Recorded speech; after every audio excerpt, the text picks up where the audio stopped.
Indiana law controls how the division of property within a marriage is divided.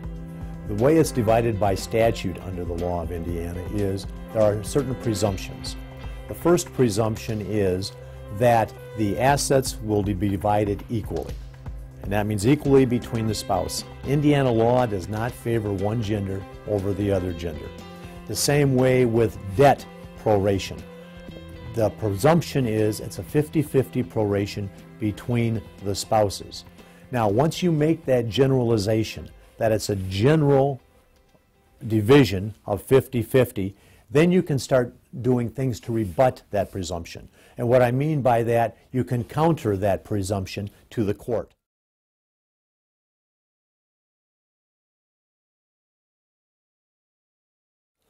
And some of the countering of that presumption is this, that the husband earns $70,000 a year, the wife only earns $15,000 a year. It doesn't make sense with that type of disparity in income then to divide the assets on a 50-50 basis. So we look at the income level of the parties to help us rebut that 50-50 presumption. Also, along that same line, we look at how many years the parties have been married. If it's a 1 or 2 year marriage, more than likely we're still going to have that 50-50 presumption. We start getting out beyond 10, 15, 20 years, and you may have a couple of children involved at that particular point.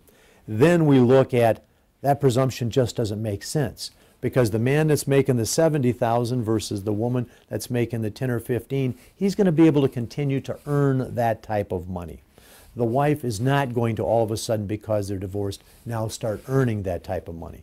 So the court will, in equity then, adjust away from that 50-50, maybe giving the wife 55, 60, even up to 65% of the equity in the marriage, and in turn then giving the husband the majority of the debt in that particular marriage.